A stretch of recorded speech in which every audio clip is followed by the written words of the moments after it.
legend. I have nothing to lose. Nothing can stop me. I'm all the way up. Wake up. I know what's real. Escape reality. Hardwired.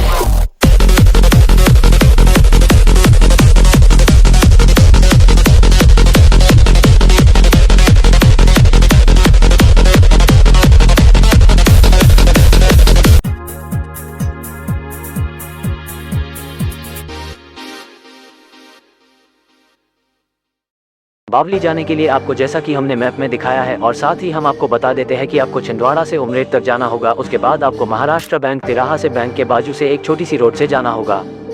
चलिए आज हम चलते हैं और इस बावली के रहस्य को जानते हैं और हम सारी चीज़ों को कवर करेंगे और यह भी जानेंगे कि कितनी बावली है और कहाँ कहाँ बनाई गई है, किस लिए बनाई गई है। सारी की सारी चीज़ों को कवर करते हैं। जिला छिंदवाड़ा में स्थित देवगढ़ किला के निर्माता तथा देवगढ़ राज्य के संस्थापक राजा जाटवा शाह का प्रादुर्भाव सन 1570 ई से 1620 ई के समय हुआ।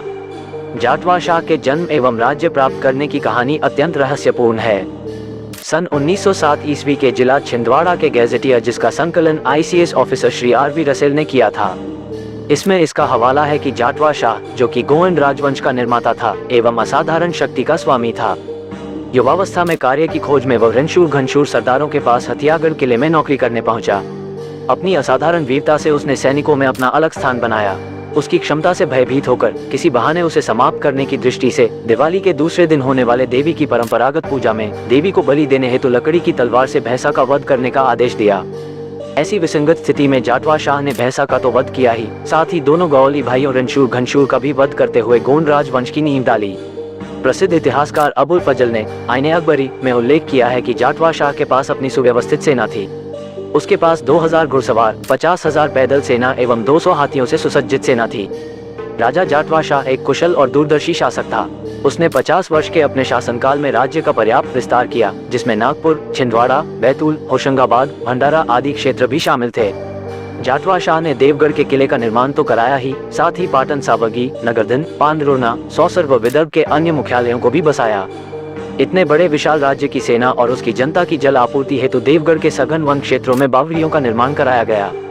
देवगढ़ में जनश्रुतियों में एक कहावत प्रचलित है कि देवगढ़ में 800 कुएं एवं 900 बावली थी। दूसरी कहावत प्रचलित है कि देवगढ़ खसला नागपुर बसला, अर्थात देवगढ़ खिसल गया और नागपुर बस गया। उसमें से एक बावली उमरेड में स्थित है, जहां पर आज हम लोग आए हुए हैं। चलिए देखते हैं इस बावली में क्या रहस्य छुपा हुआ है। मान्यता के अनुसार कई साल पहले जब यह एक घर हुआ करता था, किसी को भी नहीं पता था ये बावली है।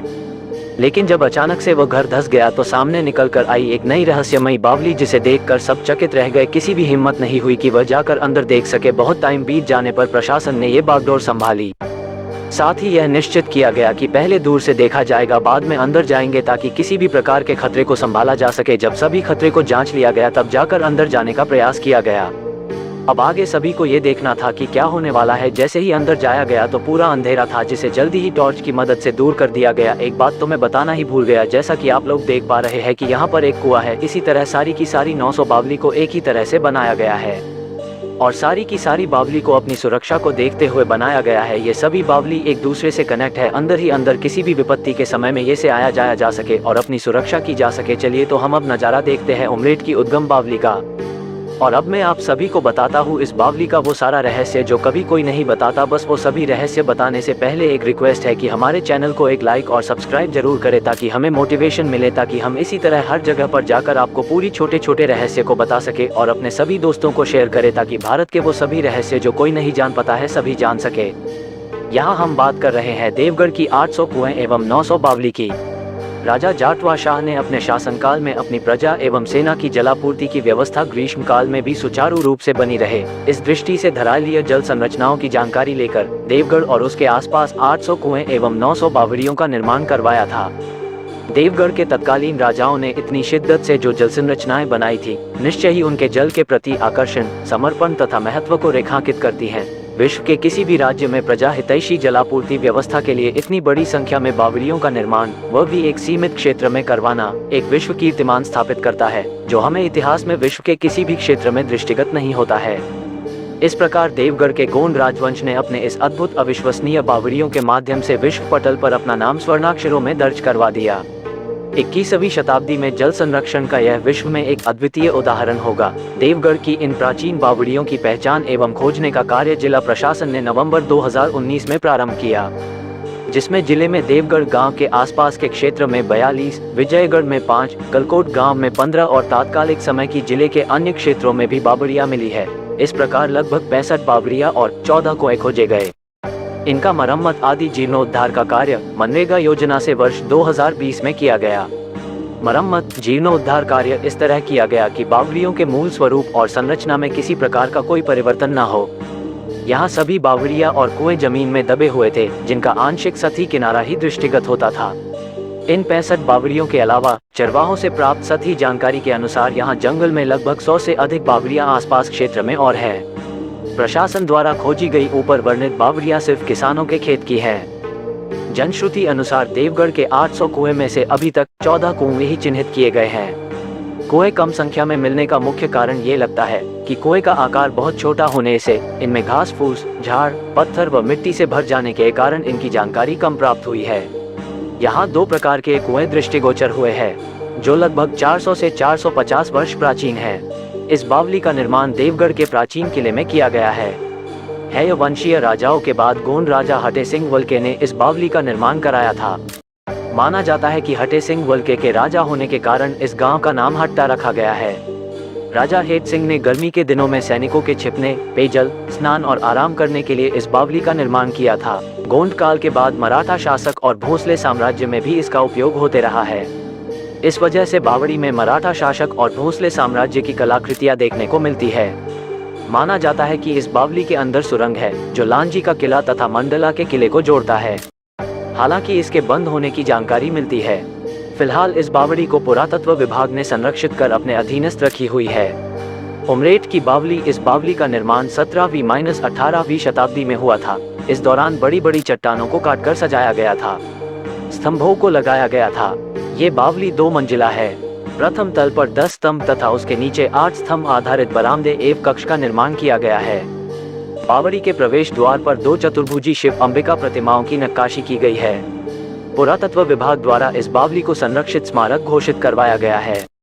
शासन ने इस स्मारक को क्षति पहुंचने के लिए जुर्माने का प्रावधान भी किया है। इस बावली को सरकार ने वर्ष 1987 में अपने आधिपत्य में ले लिया था। पहले ये बावली हट्टा के जमींदार के अधीन थी। इसके बाद पुरातत्व विभाग को सौंप दिया।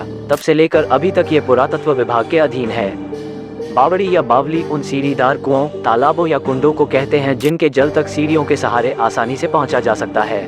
भारत में बावड़ियों के निर्माण और उपयोग का लंबा इतिहास है। कन्नड़ में बावड़ियों को कल्याणी या पुष्करणी, मराठी में बार्व तथा गुजराती में वाव कहते हैं। संस्कृत के प्राचीन साहित्य में इसके कई नाम हैं। एक नाम है वापी। इनका एक प्राचीन नाम दीर्घा भी था, जो बाद में गैलरी के अर्थ में प्रयुक्त होने लगा। वापिका, करकंधु, शकंधु आदि भी इसी के संस्कृत नाम हैं। जल प्रबंधन की परंपरा प्राचीन काल से है। उमरेठ नगर में खुदाई के दौरान जल संचयन प्रबंधन व्यवस्था होने की जानकारी मिलती है। प्राचीन अभिलेखों में भी जल प्रबंधन का पता चलता है। पूर्व मध्यकाल और मध्यकाल में भी जल संरक्षण परंपरा विकसित थी।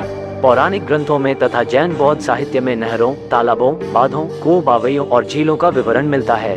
कौटिल्य के अर्थशास्त्र में जल प्रबंधन का उल्लेख मिलता है।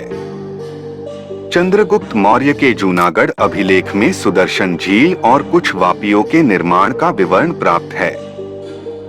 इस तरह भारत में जल संसाधन की उपलब्धता एवं प्राप्ति की दृष्टि से काफी विषमताएं मिलती हैं। जल संसाधन की उपलब्धता के अनुसार ही जल संसाधन की प्रणालियां विकसित होती हैं। बावड़ियां हमारी प्राचीन जल संरक्षण प्रणाली का आधार रही है। प्राचीन काल, पूर्व मध्यकाल एवं मध्यकाल सभी में बावड़ियों के बनाए जाने की जानकारी मिलती है। दूर से देखने पर ये तलघर के रूप में बनी किसी बहुमंजिला हवेली जैसी दृष्टिगत होती हैं। छिंदवाड़ा शहर के मध्य में स्थित उमरेठ की बावड़ी की गणना एशिया की सर्वश्रेष्ठ बावड़ियों में की जाती है। इस अनुपम बावड़ी का निर्माण राव राजा अनिरुद्ध सिंह की रानी नाथावती ने करवाया था। कलात्मक बावड़ी में प्रवेश के लिए 3 द्वार है। बावड़ी के जलतल तक पहुंचने के लिए 100 से अधिक सीढ़ियां उतरनी होती हैं। कलात्मक रानी जी की बावड़ी उत्तर मध्य युग की देन है।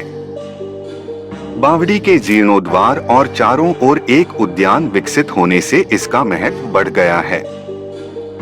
हाल ही में रानी जी की बावड़ी को एशिया की सर्वश्रेष्ठ बावड़ियों में शामिल किया गया है। इसमें झरोखों, मेहराबों, जल देवताओं का अंकन किया गया है। संरक्षित स्मारक के रूप में वर्तमान में रानी जी की बावड़ी संरक्षण का जिम्मा भारतीय पुरातत्व सर्वेक्षण विभाग के पास है। श्री कृष्ण के ब्रज में आज भी आधा दर्जन बड़ी बावड़ियां हैं। लखनऊ के बाड़ा इमाम बाड़ा में 5 मंजिला बावड़ी है। शाही हमाम नाम से प्रसिद्ध इस बावड़ी की 3 मंजिलें आज भी पानी में डूबी रहती हैं। किस्सा तो यह भी है कि हजरत निजामुद्दीन औलिया दरगाह में एक ऐसी बावड़ी भी है जिसके पानी से दिए जल उठे थे। 700 साल पहले जब गयासुद्दीन तुगलकाबाद के निर्माण में व्यस्त था, तब श्रमिक हजरत निजामुद्दीन के लिए काम करते थे। तुगलक ने तब तेल की बिक्री रोक दी तो श्रमिकों ने तेल की जगह पानी से दिए जलाए और बावड़ी का निर्माण किया। अब लोग मानते हैं कि इस पानी से मर्ज दूर होते हैं। माना जाता है कि मंदसौर के पास भादवा माता की बावड़ी में नहाने से लकवा दूर हो जाता है। सवाई माधोपुर की एक बावड़ी भी चर्म रोग ठीक करने में सहायक है, क्योंकि इसके भूगर्भीय जल में कई उपयोगी औषधियां कुदरती तौर पर बताई गई हैं। जून 2014 में गुजरात के पाटन में स्थित रानी की वाव को यूनेस्को द्वारा विश्व धरोहर सूची में शामिल कर लिया गया। यूनेस्को ने इसे तकनीकी विकास का एक ऐसा उत्कृष्ट उदाहरण मानते हुए मान्यता प्रदान की है जिसमें जल प्रबंधन की बेहतर व्यवस्था और भूमिगत जल का इस्तेमाल इस खूबी के साथ किया गया है कि व्यवस्था के साथ इसमें एक सौंदर्य भी झलकता है। रानी की वाव समस्त विश्व में ऐसी इकलौती बावली है जो विश्व धरोहर सूची में शामिल हुई है, जो इस बात का सबूत है कि प्राचीन भारत में जल प्रबंधन की व्यवस्था कितनी बेहतरीन थी। अब तो कुएं भी बमुश्किल मिलते हैं, पहले के समय में बावलियां होती थीं। ये गहरे कुएं होते थे जिनमें पानी तक पहुंचने के लिए सीढ़ियां बनाई जाती थीं। अब ये इस्तेमाल में नहीं आते और जो बचे भी हैं वे अब ऐतिहासिक हो चुकी हैं व उनकी देखरेख की कमान भारतीय पुरातत्व सर्वेक्षण के हाथ में है। आज दिल्ली की देहरी में बात उन बावलियों की जिन्होंने दिल्ली के इतिहास व यहाँ की बेजोड़ कारीगरी को अपने अंदर बसाया हुआ है। किसी समय में राजधानी में करीब 100 बावलियां होती थीं, लेकिन आज के दौर में केवल 2 दर्जन बावलियां ही शेष हैं। भारतीय पुरातत्व सर्वेक्षण की पुस्तक दिल्ली और उसका अंचल के अनुसार महरौली में और उसके आसपास अनगढ़े पत्थरों से अनेक सीढ़ीयुक्त बावलियां बनवाई गईं, जिनमें दूसरों की तुलना में 2 अधिक प्रसिद्ध हैं।